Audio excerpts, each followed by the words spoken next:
Assalamualaikum warahmatullahi wabarakatuh. Hi guys, we are from group 7. Here I have two members. Have Annisa, Siti, Zahara, and me, Debbie Kemira Putri. Our topic is about implementation of mediation in the settlement of divorce cases at religious court after the enactment of PERMA number 1 of 2016 at Pekanbaru Religious Court. This is our formulation of the problem. First is how is the implementation of mediation in the religious court of Pekanbaru in resolving divorce cases after enactment of PERMA number 1 of 2016 concerning mediation procedures.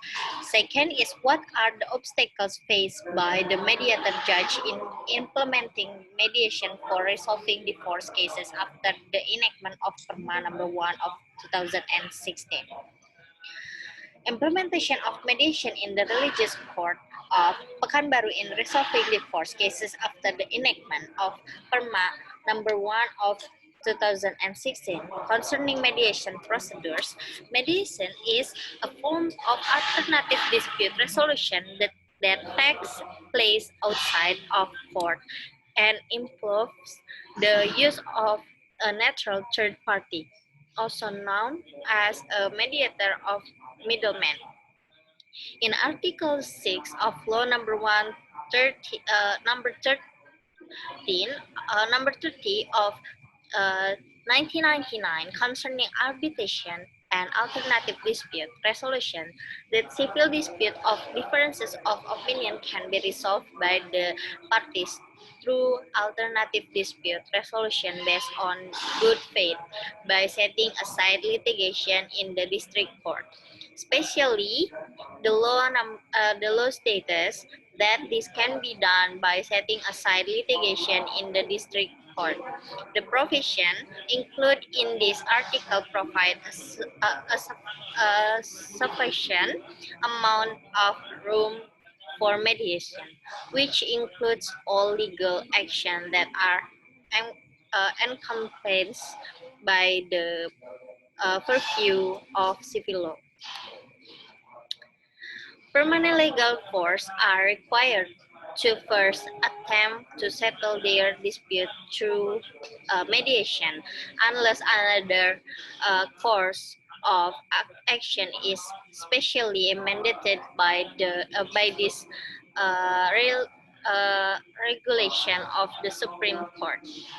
Every single examination of a civil cases in court must first make an effort to mediate a peaceful resolution. A settlement in the resolution of a problem can be brought through the use of mediation, which will allow the parties involved to arrive at the most beneficial resolution possible. The following are the findings that we are obtained from the response received from respondents concerning the perceived benefit of mediation in the religious court. This finding can be found in the table that follow about the respondent answer and the presentation. According to the data presented in the table, 70% of divorce cases that were mediated in 2017 at the Pekanbaru Religious Court report that there was a binding force of force when there were a total of 35 people percent, while as many as 30% report that there was no coercive power when there are total 50 people percent. The pretending explanation make it clear that the agreement reached through mediation include a clause stating that the party involved in the mediation process at the court were not subjected to any form concession.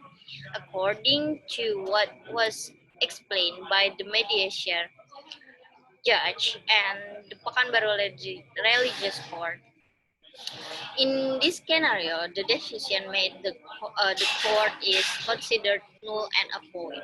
However, as a right now, the issues of the Pekanbaru Religious Court is that after a number of years, the issuing of PERMA number 1 of 19 this of 2019, this mediation has become a problem. The next slide can be delivered uh, from Annisa. For Annisa, time is yours. First, according to the Supreme Court Regulation number 1 of 2016 concerning mediation procedure in religious court, article 13, paragraph 1 explained that the mediator plays every significant role in determining whether or not the mediation process is successful. Number 2, therefore, in order for the mediation process to go smoothly and in accordance with the procedure outlined in PERMA number 1 of 2016 concerning mediation procedures in a court, they need to have strong skill. The Supreme Court regulation of PERMA does not regulate in detail the technique and skill that the mediator is required to have in the Supreme Court of the Republic of Indonesia would put all judges in the law courts to mediation training. This would serve two purposes. Point A, it would allow the mediator judge to perform at their highest level when mediating dispute. Number B, the process of the mediation is successful.